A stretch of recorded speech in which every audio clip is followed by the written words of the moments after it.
जय हिंद। पिछले वाले वीडियो में क्या देखा था? तो पिछले वाले वीडियो में हम लोग का लाइफ प्रोसेस जो कि फर्स्ट चैप्टर है यानी जीव प्रक्रम, ठीक है ना। कहा यहाँ पे जय प्रक्रम जो हम लोग का फर्स्ट चैप्टर है लाइफ प्रोसेस, उसका क्या हुआ था? किताब के अंदर का प्रश्न बना हुआ था, ठीक है ना। दो यहाँ प्रश्न बना हुआ था किताब के अंदर के, ठीक है।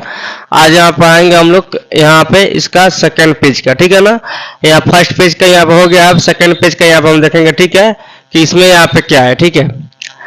तो इसका जो हम लोग क्या ये अभ्यास प्रश्न नहीं है बल्कि यहाँ पे क्या है? किताब के अंदर के प्रश्न है, ठीक है ना। किताब के अंदर का प्रश्न याद रखना, ठीक है ना। ये अभ्यास प्रश्न भी नहीं है। इसके बाद हम क्या करेंगे? हम लोग अभ्यास प्रश्न को पढ़ेंगे, ठीक है।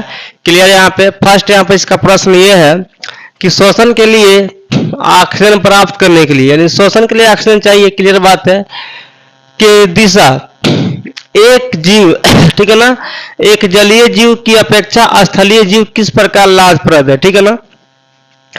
तो सबसे पहले यहाँ पर डिफरेंस लिखना है, ठीक है ना, कि जो हम लोग के जलीय जीव होते हैं वो भी सांस लेते हैं, जो स्थलीय जीव होते हैं वो भी सांस लेते हैं, दोनों सांस लेते हैं।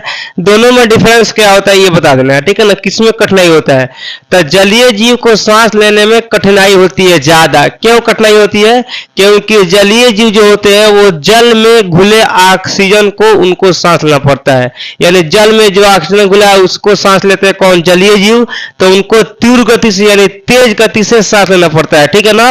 और स्थलीय जीव है तो स्थलीय जीव का डायरेक्ट हम लोग का ऑक्सीजन मिल जाता है O2, तो क्या होता है? हम लोग के सांस लेने में आसानी होता है। सिर्फ इसमें यही डिफरेंस लिखा हुआ है यहाँ पे। सब जलीय जीव को जल में घुले O2 यानी ऑक्सीजन को शोषण करना पड़ता है, इसलिए जलीय जीव का होता है तेज गति से सांस लेना पड़ता है, यानी उनको तेज गति से सांस इसलिए लेना पड़ता है क्योंकि वो जल में घुला हुआ ऑक्सीजन उसी को ले सकते हैं, ठीक है ना, जलीय जीव, ठीक है। लेकिन यहाँ पर स्थलीय जीव को सीधा O2 प्राप्त हो जाता है, इसलिए आसानी से सांस लेना पड़ता है, यानी आसानी से सांस ले लेते हैं, ठीक है। तो एग्जाम में आएगा तो अपना सही बना के लिख सकता है लो कि जलीय जीव को सांस लेने में ज्यादा दिक्कत होता है क्योंकि यहाँ पर जल में घुला ऑक्सीजन को लेना पड़ता है, और स्थलीय जीव को डायरेक्ट हम लोग का ऑक्सीजन मिल जाता है, इससे क्या होता है? सांस लेने में हम लोग के आसानी होता है। क्लियर? यहाँ पर जलीय जीव मतलब जल में रहने वाले, स्थलीय मतलब स्थल पर रहने वाला, जैसे मनुष्य हो गया या जंतु या जीव जंतु, मतलब कि हम लोग के जानवर वगैरह हो गया, कहाँ ये सब रहते हैं हम लोग के? तो ये सब रहते हैं स्थल पर। क्लियर? यहाँ पे सेकंड यहाँ पर ग्लूकोज ऑक्सीजन से विभिन्न जीवों में ऊर्जा प्राप्त करने के विभिन्न पथ क्या है? विभिन्न पथ क्या है? तो यदि यहाँ पर O2 की उपस्थिति में ग्लूकोज टूटकर खंडित होकर का हम लोग को ऊर्जा प्राप्त करता है, ठीक है ना। ये याद रखना कि जो ऑक्सीजन है, ठीक है ना, तो ऑक्सीजन की उपस्थिति में ग्लूकोज जो है टूटता है तो क्या करता है? हम लोग के ऊर्जा प्राप्त करता है, उसे क्या हम लोग को ऊर्जा देता है, यानी हम लोग O2 की उपस्थिति में ग्लूकोज को खंडित करके टूट के क्या चीज प्राप्त कर लेते हैं? ऊर्जा प्राप्त करते हैं, जो कि शरीर के पूरे भागों में पहुंचता है और शरीर के वृद्धि में कार्य करता है, ठीक है ना। सेकंड यहाँ पर O2 की अनुपस्थिति यानी ऑक्सीजन की अनुपस्थिति में ग्लूकोज क्लोन करके क्या होता है? हम लोग को O2 दे देता है, ठीक है ना।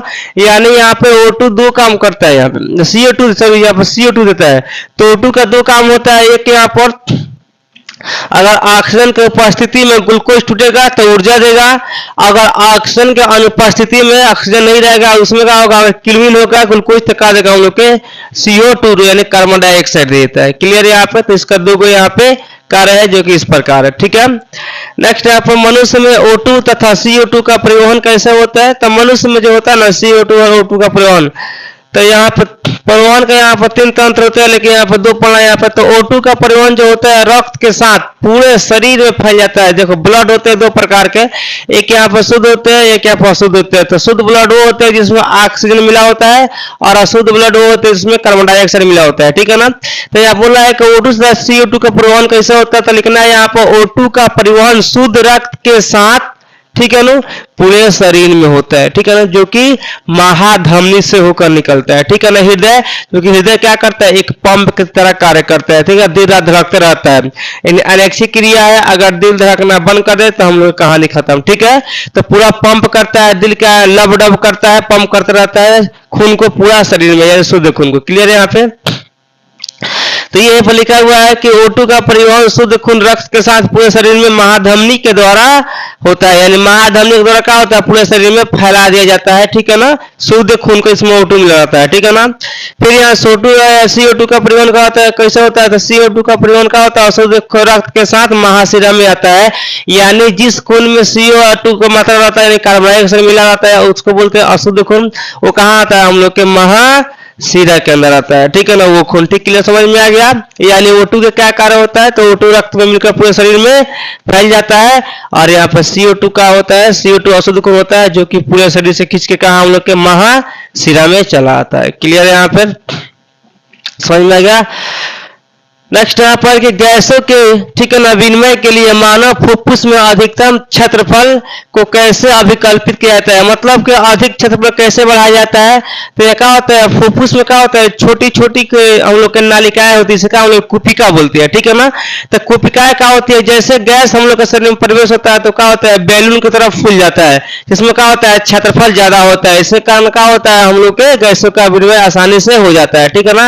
यानी लिखना है यहाँ पे कि गैसों को आसानी से विनिमय होने का सबसे मुख्य कारण ये होता है कि फुफ्फुस के अंदर छोटी छोटी नलिकाएं होती है, इसको हम लोग कुपिका कहते हैं, जो कि गैस को प्रवेश करने के बाद वो बैलून की तरह, गुब्बारे की तरह फूल जाती है, जिससे हम लोग गैसों का विनिमय आसानी से हो जाता है। क्लियर है, यहाँ पे कंसेप्ट क्लियर है। यहाँ पे इसका है कि फुफ्फुस के अंदर क्या होता है, कुपिका होती है, यानी छोटी छोटी नालिकाएं होती है, हम लोग कुपिकाएं कहते हैं, ठीक है ना। कुपिकाएं होती है जो कि गुब्बारे के जैसे फूल जाती है, जिससे आसानी से गैसों का विनिमय हो जाता है। क्लियर है, यहाँ पे ये भी हम लोग का क्लियर हो गया। यार इसका सिंपल डिफिनेशन ये है कि फुफ्फुस के अंदर क्या होता है, छोटी छोटी नालिकाएं होती है जो कि गुब्बारे की तरह फूल जाती है, जिससे गैसों का विनिमय में आसानी हो जाता है। क्लियर। नेक्स्ट यहाँ पे है कि मानव में वहन तंत्र के घटक कौन कौन से, इन घटकों के क्या कार्य। 3 घटक है, हृदय हम लोग का है, रक्त है, रक्तवाहिका है। सिंपल यहाँ पे 2 पढ़ना है हम लोग के, हृदय और रक्त, ठीक है ना। तो हृदय क्या, ये एक पंप की तरह कार्य करता है, यानी हृदय किसके तरह काम करता है, पंप की तरह कार्य करता है, जो कि क्या करता है, शुद्ध खून को पूरे शरीर में भेजने का कार्य करता है, और अशुद्ध खून को शुद्ध यही करता है, जो कि इसमें फेफड़ा रहता है, उसका मुख्य कार्य होता है, लेकिन हृदय भी होता है, ठीक है। तो हृदय एक पंप की तरह कार्य करता है, जो कि क्या करता है, शुद्ध रक्त को पूरे शरीर में भेजने का कार्य करता है, यानी भेजता है, ठीक है ना। इस शरीर में क्या होता है, वृद्धि होता है, ठीक है ना। रक्त क्या है, रक्त शरीर में CO2, O2, भोजन, जल तथा अन्य पदार्थों का वहन करता है। यानी यहाँ पर पूछा जाए तो रक्त किसका वहन करता है, यानी किसको वहन कर रहे हैं। वहन मतलब क्या होता है कि एक स्थान से दूसरी जगह भेजना, क्या होता है, जाना, क्या होता है, वहन होता है। तो यहाँ पर वहन बोलता है, जैसे कि एक जगह दूसरी जगह जाना क्या होता है, वहन होता है। एक होता है परिवहन, एक होता है वहन, ठीक बा। तो यहाँ हृदय का यही कार्य होता है, ठीक है ना, कि शुद्ध रक्त को पूरे शरीर में भेजने का कार्य, ठीक है ना। और यहाँ पर रक्त का ये होता है कि CO2, O2 और भोजन तथा जल के अन्य पदार्थों का वहन करता है। क्लियर है यहाँ पे। और इसको बना के एग्जाम में भी बड़ा लिख सकता है, कोई दिक्कत नहीं है, ठीक है ना। जितना लंबा लिखेगा उतना नंबर ज्यादा मिलेगा, लेकिन यहाँ समझाना इसलिए शॉर्टकट में समझा देना अच्छा। आप लोग लिखिएगा लंबा लंबा में, ठीक है। स्तनधारी तथा पक्षियों में ऑक्सीजन जनित तथा विऑक्सीजन जनित रुधिर को अलग करना क्यों आवश्यक है। देखिए सबसे पहले क्या बात है यहाँ पे कि स्तनधारी हो और पक्षी हो कि क्या होते हैं, ऊर्जा की आवश्यकता ज्यादा होती है। तो जब ऊर्जा की आवश्यकता ज्यादा होती है तो उसे क्या करना पड़ता है हम लोग के, तो उसे यही करना पड़ता है, ठीक है ना, कि यहाँ पर स्तनधारी तथा पक्षी वहां, तो यहाँ पर रुधिर को अलग करना पड़ता है, ठीक है ना। यानी रुधिर को CO2 से अलग करना पड़ता है, उसमें यानी अशुद्ध खून को शुद्ध करना पड़ता है। इसका मुख्य कारण ये होता है कि स्तनधारी या पक्षियों में क्या होता है, ऑक्सीजन के ऊर्जा की आवश्यकता ज्यादा पड़ता है, ठीक है ना।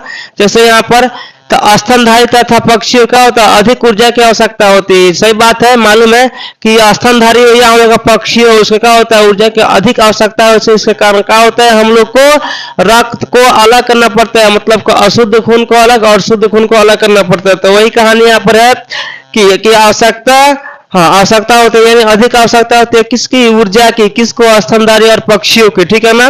इसलिए ऑक्सीजन जनित तथा विऑक्सीजनित रुधिर को अलग किया जाता है ताकि O2 अधिक प्राप्त हो। यानी ज्यादा ऊर्जा प्राप्त करना है तो O2 ज्यादा चाहिए, तो O2 ज्यादा चाहिए तो रुधिर क्या करना पड़ेगा, अलग करना पड़ेगा। यानी हम लोग को CO2 से हटाकर O2 करना पड़ेगा, यानी अशुद्ध खून को शुद्ध करना पड़ेगा, जिससे जितना ही हम लोग को O2 मिलेगा उतने का हम लोग को ऊर्जा अधिक प्राप्त होगा। ठीक है ना।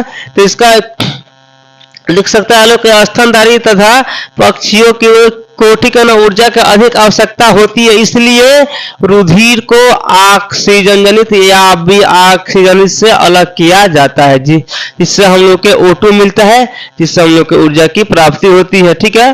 तो यहाँ पे ठीक है ना। तो यहाँ पे हम लोग क्वेश्चन यहाँ पे बन गया। ठीक है। अब यहाँ पे इसमें का यहाँ क्वेश्चन बाकी है 3-4 और एक यहाँ पेज और बाकी है जो किताब के अंदर का प्रश्न बाकी। इसके बाद हम लोग के अभ्यास में प्रश्न पढ़ाएंगे। तब तक आज के लिए क्लास जय हिंद।